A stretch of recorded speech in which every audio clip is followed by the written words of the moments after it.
My brother broke my ribs, and my mom whispered, "Stay quiet, he has a future." But my doctor didn't even blink. She looked at my bruises, looked at my brother, and said, "You're safe now." Then she picked up the phone. I never thought a family dinner would end with me in a hospital bed, struggling to breathe. I'm Emily, 25, and the ache in my ribs still reminds me of the night my brother shattered them at what should have been a simple family dinner. The pain was awful, but hearing my parents urge me to protect him instead of me, that cut even deeper. They cared more about his reputation than the fact that I could barely breathe. But the doctor I met that day refused to cover for them, and her choice changed everything. Before I get into it, let me know where you're watching from. And if you've ever stood up to family pressure, hit subscribe. You're not alone. I grew up in Maple Ridge, Michigan, a small town where people care more about what things look like than what they really are. That mindset shaped my entire childhood. My parents, David and Karen Walker, had polished our family into a local symbol of success. My dad owned a thriving real estate company. My mom ran charity events and practically lived in the social pages. We lived in a big colonial house, took perfect vacations, and sent out holiday cards planned like a magazine shoot. Inside the house, things were nothing like they appeared, especially with Jason. He's 3 years older than me, and according to my parents, he simply had a strong personality. That excuse covered everything from breaking my toys as a kid to tearing down my confidence as we grew older. Whenever I tried to tell my parents how much it hurt, they brushed it off as normal sibling behavior. Their favoritism wasn't subtle. Straight A's earned me a polite nod, while Jason getting a B- meant fancy dinners. When I earned a partial scholarship to the University of Michigan, they congratulated me quietly. When Jason got into Michigan State, thanks to a hefty donation, they threw a party big enough for half the neighborhood. I tried to be the perfect daughter anyway. Even though my heart was in art, I chose medicine because my father dismissed art as a hobby, not a future. So I put away my brushes and did what they expected. Our reputation in Maple Ridge mattered more to my parents than anything else. If I complained about Jason, my mom would remind me, "People look up to the Walker family." My dad was harsher. "Your brother will take over the company someday. Nothing can damage his image." I spent years trying to earn the approval they handed Jason for free. Only after moving to Chicago for residency did I finally understand how toxic it all was. Distance and a therapist helped me see it clearly. But when a job opportunity came up back home, I took it. It offered loan forgiveness, and deep down, I hoped maybe things would finally be different. They weren't. At my welcome home dinner, Jason monopolized the conversation with stories about his promotion. When I tried to share a meaningful case from residency, my mother cut me off to ask if I'd met any nice men in Chicago. I laughed it off. I had no idea how quickly everything was about to spiral, and how that night would end with me lying on the kitchen floor, fighting for breath, while my parents begged me to protect the man who put me there. Noticed all the warning signs, but I pushed them aside, convincing myself things would be different now that I was an adult with my own career. I was wrong. Painfully wrong. Everything Changed was supposed to be a simple celebration for Jason's promotion. My mom spent days preparing his favorite dishes and decorating the dining room. I even arrived early to help set the table, hoping it would make me feel like part of the family again.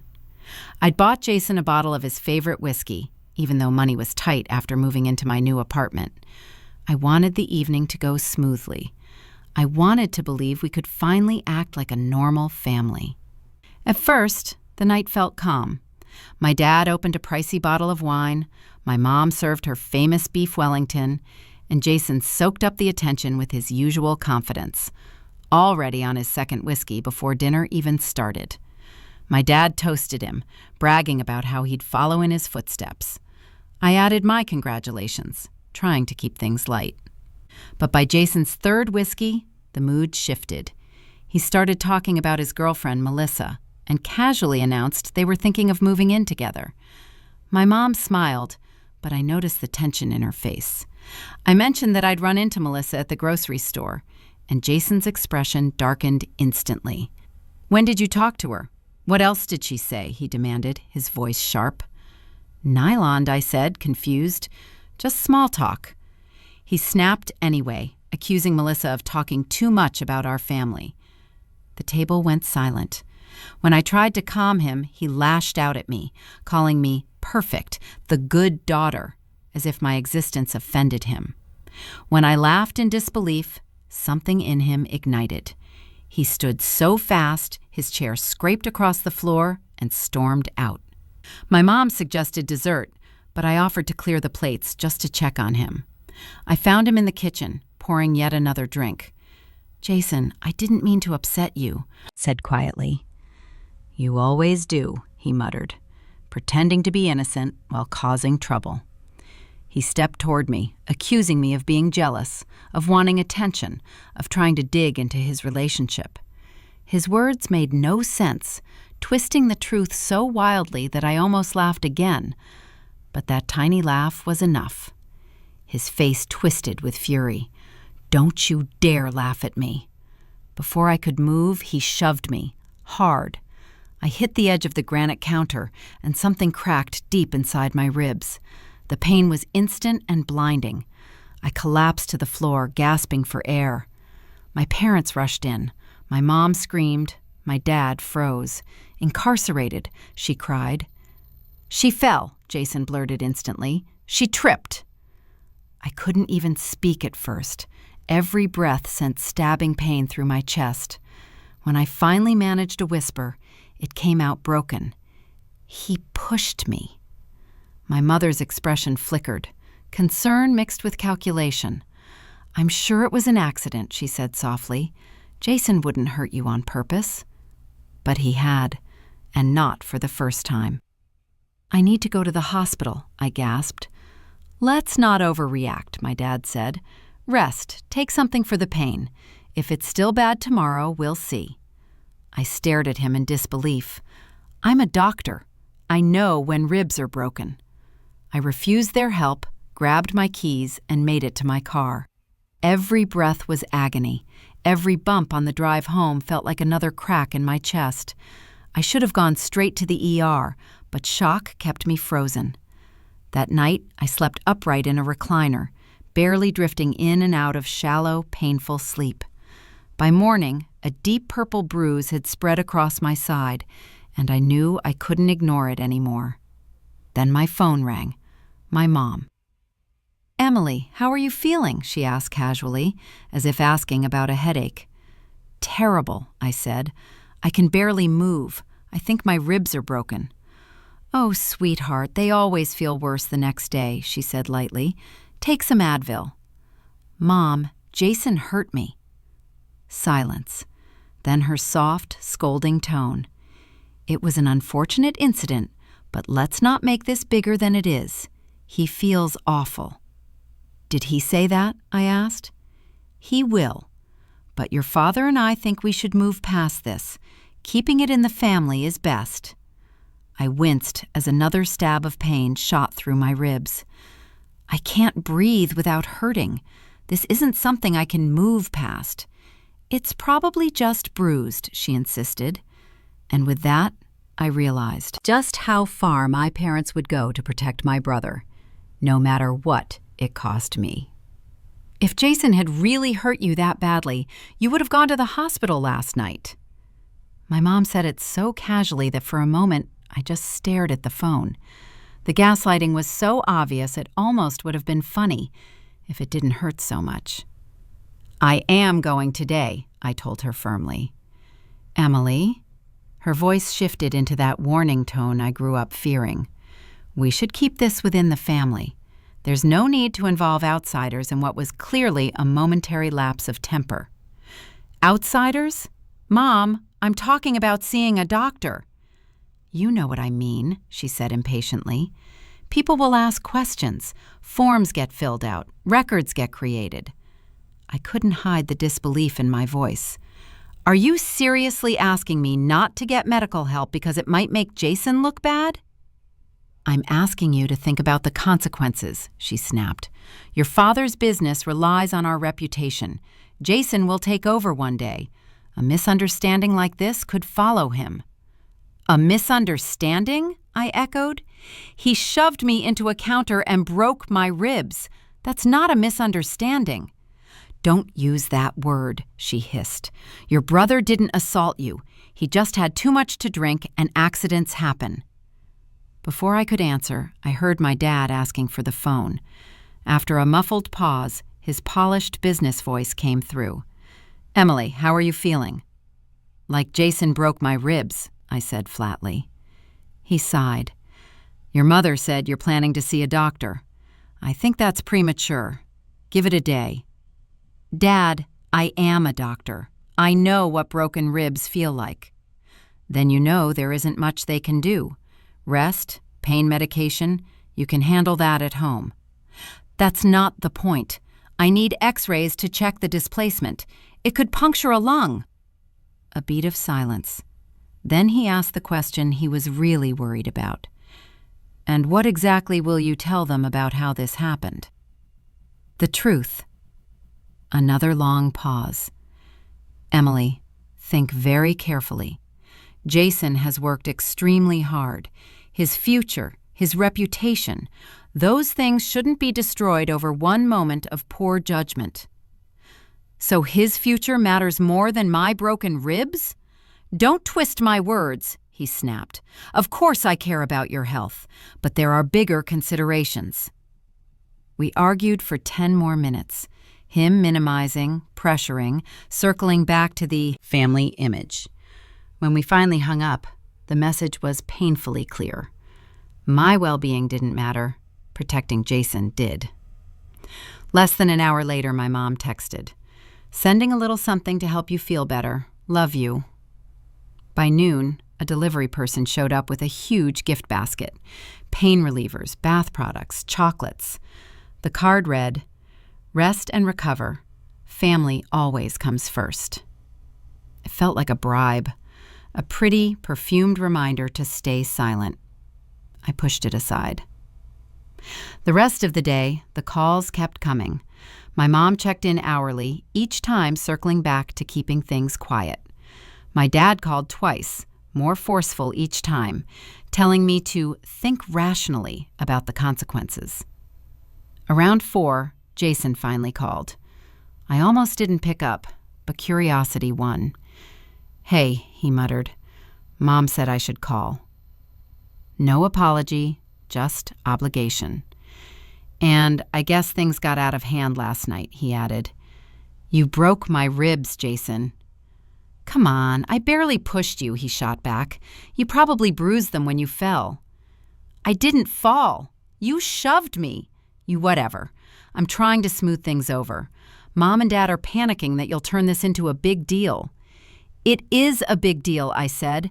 "I'm seriously injured." "Everyone has bad days," he said dismissively. "Remember when you crashed my car in high school? I didn't drag the whole world into it."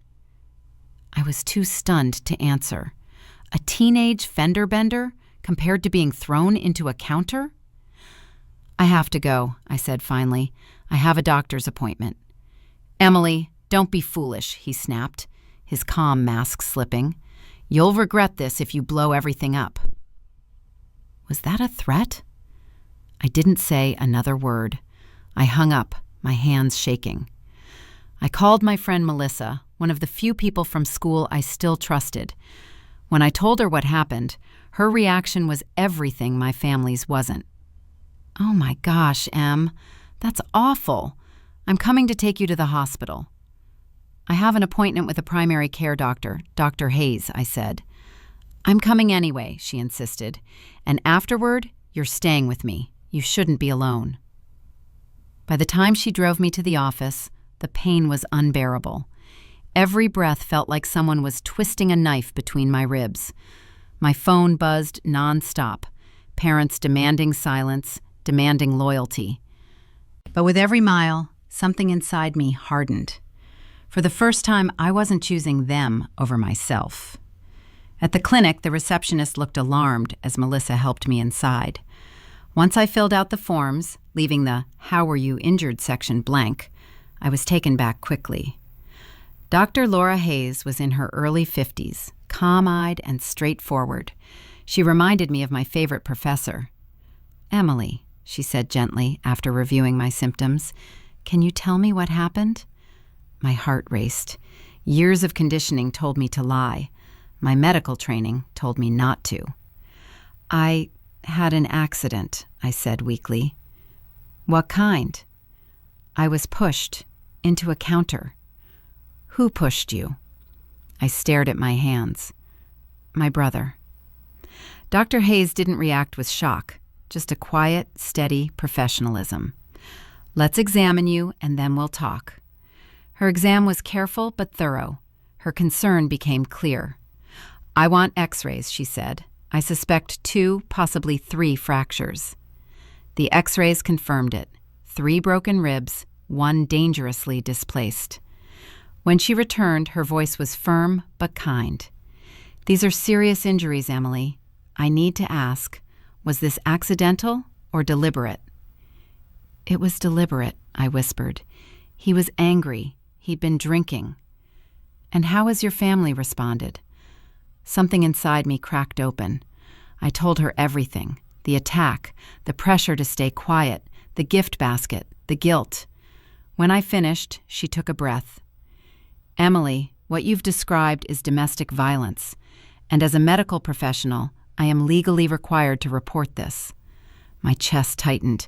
"No, you can't. My family—" "They will be angry? They will prioritize your brother? They will pressure you?" she said gently. "I understand more than you think."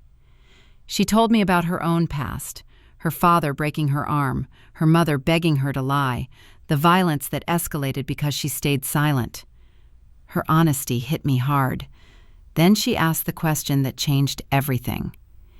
"If a patient told you this same story, what would you tell her to do?" I knew the answer immediately. So I swallowed my fear and said, "Do what you need to do." She squeezed my hand. Not the easy choice, but the right one. She gave me medication instructions, scheduled a follow-up, and connected me with a counselor named Jenna. Before I left, she asked if I had a safe place to stay. "My friend Melissa offered," I said. "Good. Stay there, and if you ever feel unsafe, go to the ER or call for help." As Melissa drove me away, I felt terrified, but also like I was finally breathing fresh air after years of holding it in. The fallout hit fast. By the time we reached her house, my phone was overflowing with calls and texts. The police had contacted my parents and Jason. They were furious. My dad's voicemail was ice cold. "Emily, call me immediately. I cannot believe you would do this to your brother, to this family." My mom's message was tearful. "How could you? After everything we've done for you, Jason is devastated." And it was only the beginning. The police went to his office. My mother's voice on voicemail trembled with outrage. "Do you have any idea what this could do to his career, to our standing in the community?" Jason's text was simpler and crueler. "Thanks for nothing. Hope you're happy now that you've ruined everything." I turned my phone off. I couldn't handle one more call, one more message, blaming me for what he had done. And Maid made me tea and sat beside me on the couch. But from the weight of it all, how had I somehow become the villain? How was I the one who had ruined everything, when Jason was the one who'd thrown me into a counter? "They're trying to make you doubt yourself," Melissa said quietly. "Don't let them. You did the right thing." The next day, it only got worse. My phone kept buzzing with messages, not just from my parents, but from extended family. My Aunt Linda called to tell me I was tearing the family apart over a little disagreement. My cousin Ethan texted that I was being dramatic and just wanted attention. Even my grandmother, who'd always been gentle with me, left a voicemail asking why I couldn't have handled it within the family. Only one message was different. It was from my mom's younger sister, Barbara. I believe you, Emily. Call me if you need anything. Love you. I hadn't seen much of Aunt Barbara in years. She'd had a falling out with my mom that no one ever fully explained, and then she just stopped being invited. Her message felt like a tiny rope thrown to me in the middle of a storm. I used a few days of medical leave to rest and try to process everything. Physically, I was healing slowly. Emotionally, I felt like I was being torn in two. Dr. Hayes had connected me with a counselor named Jenna, who called to check in and walk me through what was happening. She told me that the denial, the victim blaming, the pressure to take it all back, sadly, it was common. They're trying to keep the system intact, Jenna explained. In your family, Jason's behavior has always been excused. You speaking up threatens that pattern. As painful as it is, their reaction actually proves you were right to break the silence. 5 days after my appointment, I went back to my apartment to grab more clothes and some work files. I'd just finished filling a duffel bag when there was a loud knock at the door. I knew immediately who it was. Through the peephole, I saw my parents standing in the hallway, faces set and grim. For a second, I thought about pretending I wasn't home, but I knew this confrontation was coming. Better here than in their house. I opened the door, but didn't step aside. "We need to talk," my dad said, skipping any greeting. "Blockers, I'm busy," I answered, keeping my hand on the door. "Too busy for your own family?" my mom cut in, her voice sharp. "After what you've done?" I exhaled and moved back, letting them in. Their eyes immediately landed on my half-packed suitcase. "Running away?" my father asked. "Taking care of myself," I said. "What do you want?" "We want you to fix this mess you've created," he replied. "The police are talking about charging Jason with assault. His job could be in jeopardy. People are already talking." "I didn't create this," I said, feeling anger finally push through the fear. "Jason did, when he broke my ribs." "It was an accident," my mother insisted quickly. "He pushed you," I cut in, "and he meant it. He was angry and he shoved me. That's not an accident." My dad stepped closer, using his height the way he had when I was a kid. "Emily, you need to tell the police you want this dropped. Say you exaggerated. Say you misunderstood." "I can't do that," I said, backing away. "That would be lying." "So you'd rather destroy your brother's life over one mistake?" my mother cried. "What kind of sister does that? What kind of brother breaks his sister's ribs and then blames her for seeking medical help?" I shot back. "And what kind of parents care more about their son's reputation than their daughter's safety?" My father's face darkened. "That's enough. We have always protected both of you. Everything we've done has been for this family." "No," I said, feeling the truth click into place as I spoke. "Everything you've done has been for how this family looks. For Jason. Never for me." "That's not fair," my mom protested. "We put you through medical school." "Because it looked good to have a doctor in the family," I replied. "Not because you cared about what I wanted. I wanted to study art, remember? You laughed at me." My dad waved this off. "This isn't about the past. This is about your betrayal, what you're doing right now." "I'm not betraying anyone," I said. "I'm finally standing up for myself." We went in circles for what felt like forever. Guilt, threats, fake concern, then back to guilt again. Eventually, when it became clear I wasn't giving in, my father dropped the last mask. "If you go through with this," he said coldly, "you're on your own. Financially, emotionally, in every way. You'll lose this family. Is that what you want?" The words should have terrified me. In some ways they did. But underneath the fear was something clearer and stronger. "I lost my family the moment you chose to protect Jason instead of me," I said quietly. Maybe I never really had one. My mother started crying. My father's face hardened like stone. "You'll regret this," he said.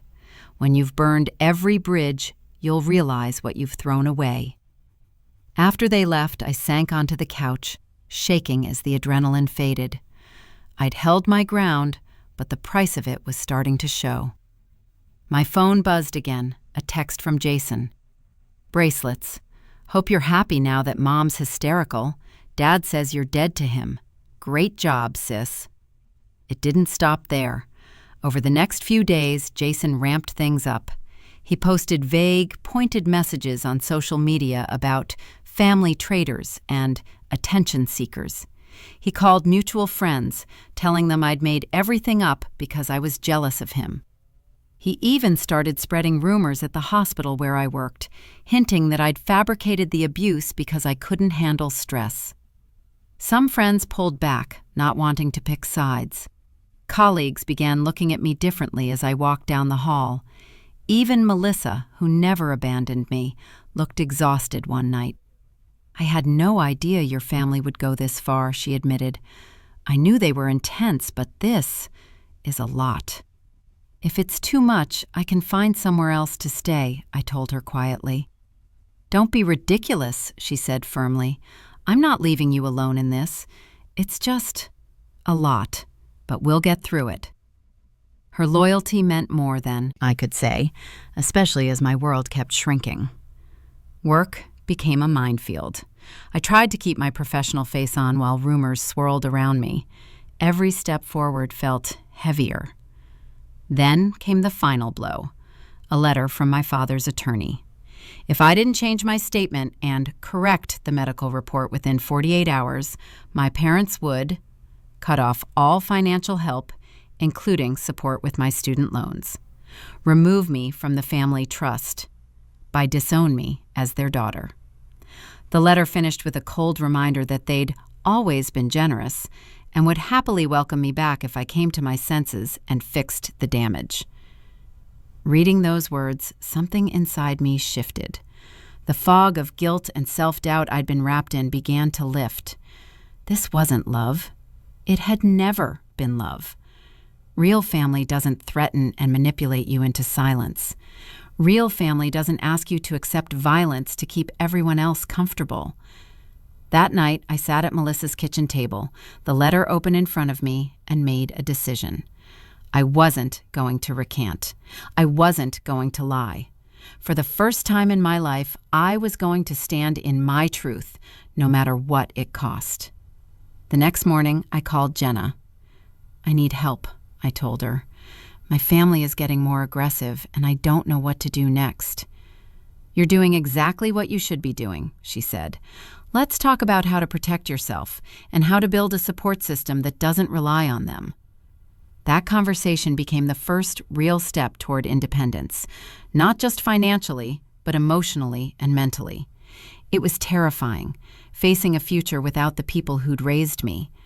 But it was also the beginning of something I hadn't had before, the chance to actually be free. 2 weeks after my first visit, I went back to Dr. Hayes. My ribs were healing. The pain was less sharp, my breathing easier.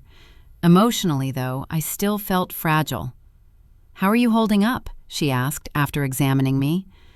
"Physically? Better," I said. "The rest? Complicated. Family trauma usually is. Have you stayed in touch with Jenna?" "Yes, she's been amazing." That was an understatement. Jenna had become my lifeline, guiding me through both the legal maze and the emotional wreckage of stepping away from my family. She'd encouraged me to join a support group for survivors of family abuse. "I went to my first meeting yesterday," I told Dr. Hayes. Her face lit with genuine approval. "How was it?" "Intense," I said, "but good. It was the first time I've been in a room where everyone actually got it. No one asked why I didn't just forgive and forget." Dr. Hayes smiled softly. That kind of validation can be incredibly healing. I remember my first support group meeting after what I went through. It felt like breathing for the first time in years. "Exactly," I said. There was a woman there, Anna. Her family chose her abusive sister over her, too. Hearing her story made me feel less crazy. "You're not crazy at all," Dr. Hayes said. "What you're doing takes real courage. Most people never manage to break these patterns." We talked about my return to work, and how to balance healing and responsibility. Before I left, she handed me a small card. "I don't usually do this," she said, "but given everything, here's my personal number. If you ever need medical advice or just someone who understands, call me." My throat tightened. "Thank you. I don't know what would have happened if I hadn't seen you that day." "You would have found your way eventually," she said. "You're stronger than you think, Emily." With Jenna's help, I started building a life that didn't revolve around my parents or Jason. Melissa stayed by my side, offering not only her guest room, but the kind of unwavering belief I'd never had at home. Anna from the support group became a friend. Our shared experiences created an instant bond. And to my surprise, Aunt Barbara reached out again. "I've wanted to reconnect with you for years," she said when we met for coffee. "Your mother just made it difficult." "What happened between you two?" I asked. She sighed. "I confronted your father about how they spoiled Jason and excused his behavior. That was after I saw him shove you at a barbecue when you were about 14. You fell and tore up your hands. Do you remember?" I did. My parents had laughed it off as siblings being competitive. "Your mother said I was trying to cause trouble," Barbara continued. "She accused me of being jealous because I don't have kids. After that, I just stopped getting invited. But I never stopped worrying about you." Having her back in my life felt like finding a missing piece of myself. She was the kind of family I'd always needed, honest, protective, and on my side. The same time, I took concrete steps to protect my independence. I changed my locks, installed a security system, and put cameras at my front door. I talked to a lawyer about being cut off financially and removed from the trust. I opened new bank accounts at a different bank. They were small things, but each step made me feel a little less vulnerable, a little more in control. Jenna also helped me understand the psychology behind my family dynamic. I devoured books about toxic family systems, narcissistic parents, and scapegoating. The pattern became painfully clear. Jason was the golden child, admired, excused, shielded. I was the scapegoat, the one expected to absorb blame, smooth everything over, and stay quiet. It hurt to accept how unhealthy it all was, but it was also liberating. I hadn't caused the abuse by being too sensitive. I hadn't imagined it. It was real, and I had every right to protect myself. The hardest part was learning to set boundaries. My entire life had revolved around not upsetting my parents. Standing firm felt like going against years of training. "Think of boundaries as a muscle," Jenna told me. "It's weak because you've never been allowed to use it. Every time you stand your ground, it gets stronger." So I practiced. I stopped answering every call. I refused to respond to guilt trips. I corrected lies when mutual acquaintances repeated Jason's version of events. Link by little, that muscle grew. The legal case moved forward. Despite my parents' efforts, the prosecutor decided to charge Jason with domestic assault. He hired a high-priced attorney and pleaded not guilty, which meant I'd probably have to testify. The thought terrified me, but I was committed to seeing it through. In the middle of all that chaos, something unexpected emerged, a sense of peace. Forbidden, I'd twisted myself to match my family's expectations, ignoring my own reality to keep the peace. Now, even with everything falling apart on the outside, I felt something inside clicking into place. My thoughts, feelings, and actions finally matched. I was living in the truth, painful, messy, but real. I admitted through tears that sometimes I wondered if it would have been easier to just swallow the pain and keep the peace, like I always had. "Easier in the short term, maybe," Anna said gently, "but that kind of silence eats away at your soul. Trust me, I tried it for years." An older woman named Ruth nodded slowly. "I stayed quiet about my brother's abuse for 40 years, she said. By the time I finally spoke up, I'd lost myself so completely I didn't even know who I was anymore. You're doing the hard work now, but you're saving yourself decades of invisible pain." Their words stayed with me, like a small charm I could hold on to whenever doubt tried to pull me back. I was doing the hard work now. Was breaking a cycle that could have kept going, through me, through future generations. I was choosing truth over comfortable lies, health over dysfunction, reality over illusion. 6 weeks after the incident, I finally felt strong enough to move back into my own apartment full-time. Melissa came with me and helped reset the space. She burned sage, something she swore by, and we opened the windows, rearranged the furniture, and shifted things around until the place felt less like the scene of a breakdown and more like the start of something new. That gift basket my parents had sent, the one that felt like a bribe wrapped in ribbon, it was already gone, donated to a women's shelter where, ironically, it might actually help someone. That night, alone in my own place for the first time since everything happened, I opened the closet and pulled out the box that had been untouched since college. My watercolors, my brushes, the sketchbook I'd shoved aside when I chose